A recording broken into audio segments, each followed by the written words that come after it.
Programang ito ay rated SPG. Striktong patnubay at gabay ng magulang ang kailangan. Maaaring may masiselang tema, lengguwahe, karahasan, sexual, horror o droga na hindi angkop sa mga bata. Isang mapagpalang araw mga kapamilya. Narito ang mga pinakamatitinding tagpo sa mga huling gabi ng FPJ's Batang Quiapo. Pero bago ang lahat, kung bago ka pa lamang sa akin channel, ay huwag kalimutang mag-like, mag-share at mag-subscribe para lagi kang updated sa ating mga recap at maiinit na eksena.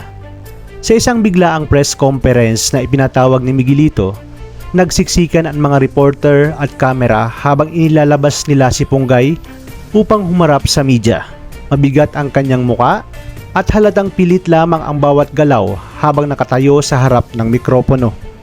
Ipinakilala siya ni Miguelito bilang umano'y protektor ni Tanggol.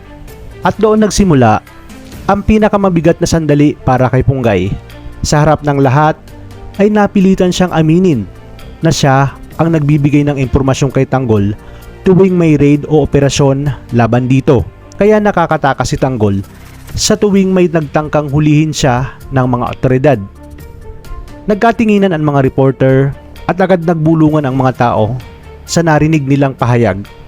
Halos hindi makapaniwala ang ilan. Ngunit si Ponggay ay walang magawa kundi ipagpatuloy ang pagsasalita kahit ramdam niyang bawat salita ay tila kutsilyong tumatama sa kanyang mga konsensya. Sa gilid ng entablado, tahimik lamang na nakamasid si Miguelito. Halatang nasisiyahan sa nangyayari dahil sa wakas, naisa katuparan na naman ang isa pang hakbang sa kanyang plano labang kay Tanggol. Habang nagpapatuloy ang press conference, ay agad na sumingit ang isang reporter at nagtanong ng mas mabigat na usapin na lalong nagpatigil sa lahat ng naroon. Tinanong niya si Ponggay kung totoo bang si Tanggol ang responsable sa pagkamatay ni Erica at Gustavo Guerrero. Sa sandaling iyon ay tila biglang natahimik ang buong silid. Lahat ng mata ay nakatuto kay Ponggay. Hindi siya makasagot dahil alam niya ang katotohanan. Ngunit alam din niyang ang anumang sasabihin niya ay maaaring magbago ng lahat.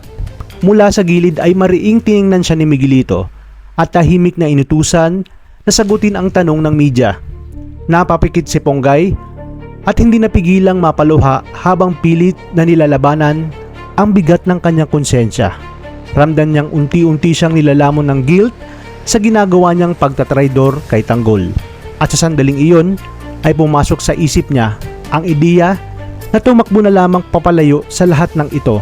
Ngunit nanatili siyang nakatayo, tila isang taong bihag ng sitwasyon at kapangyarihan ng mga taong nasa paligid niya. At habang hinihintay ang buong media ang kanyang sagot, isang bagay ang malinaw. Ang susunod na salitang ilalabas sa bibig ni Ponggay ay maaaring tuluyang magbago sa kapalaran ni Tanggol. Ngunit kahit anong gawing pakulo ni Miguelito, kahit napaaminin niya si Ponggay sa isang napakalaking kasinungalingan, wala nang magbabago dahil kilalang kilala na ang mga Guerrero ng mga taong bayan. Talagang kapanapanabik ang mga huling gabi ng FPJ's Batang Quiapo. Kaya tuloy-tuloy lang ang pagsubaybay. Maraming salamat sa inyong panunood, mga kapamilya, at pagpalain tayong lahat.